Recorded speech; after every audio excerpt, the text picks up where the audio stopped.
Eins, zwei, drei, vier.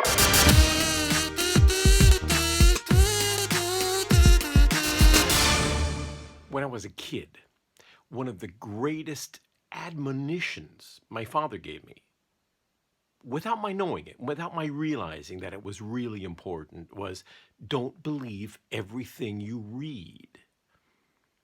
Now I know how important that is. I'm a journalist. I've been a journalist for, 20 years or something. And I realize that newspapers print what you want to hear. And that journalists are just like anyone else. They're not particularly brighter than anyone. They're not super brains. They follow trends. They fall into fallacies. They like to think what other people think. They sit around cocktail parties and try to impress people and try to ingratiate them with themselves with other people by taking on their views, and they don't often don't question their own ideas or even like their national prejudices.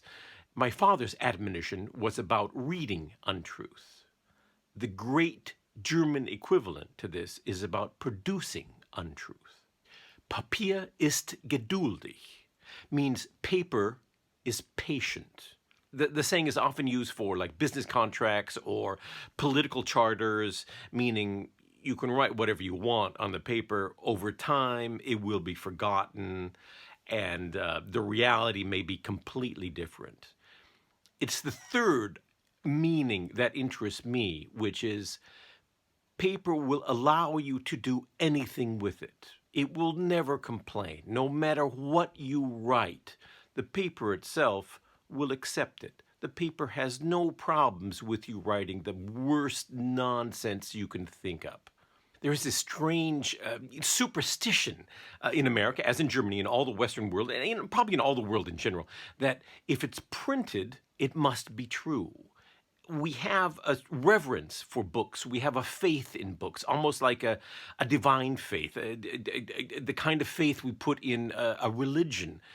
We see a book and something clicks in our minds and we say, wow, this book contains information, contains truth, contains things we don't know, contains an expansion of our minds. But in fact, books can do the opposite. Books can be contain the worst bullshit you can imagine. I cringe when I walk past a German bookstore and I see all the books in the nonfiction section, which are designed to give the reader a feeling that he's some kind of an intellectual or a radical or some kind of political thinker, revolutionary, but which are really just bullshit. Like, there's a lot of, in Germany, there's a lot of criticism of capitalism. Germany is probably the most capitalistic country in the world.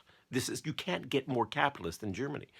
Yet, writers and publishers make a lot of money on publishing anti-capitalist works.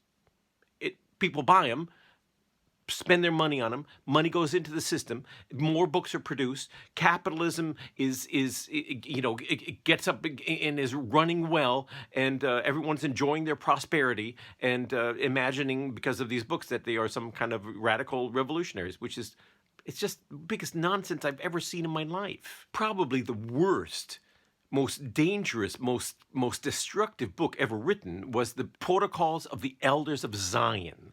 It was written in 1903 or something in Russia, and has been published ever since then. It's just a hoax book, a completely untrue book, full of anti-Semitic cliches.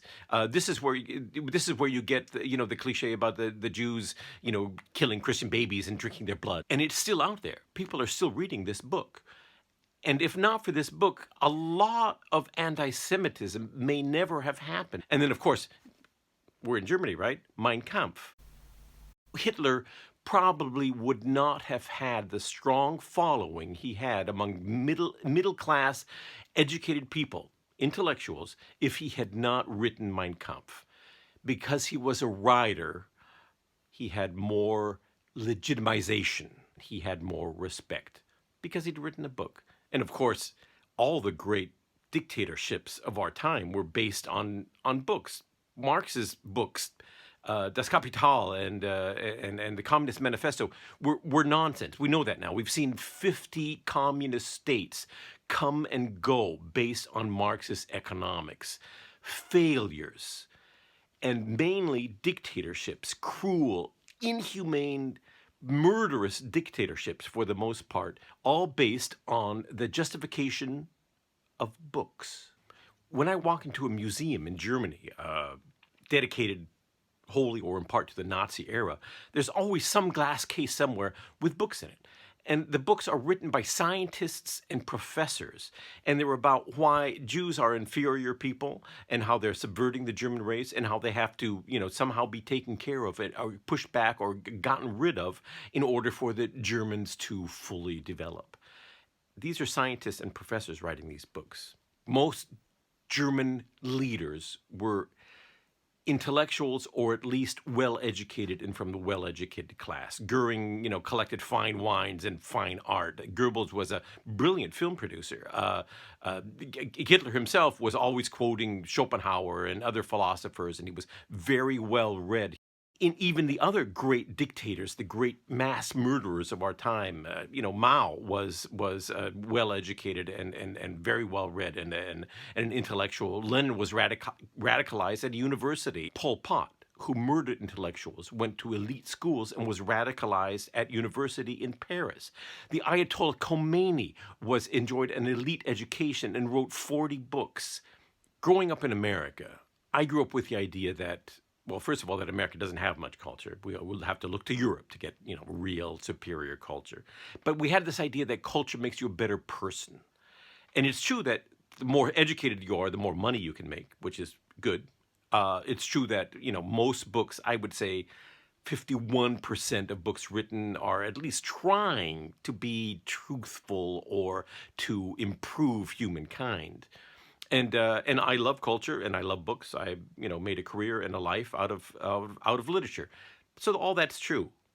But this idea that culture automatically makes you a better person is often used by people as an excuse to do horrible, horrible things. Culture and books does not change who we are.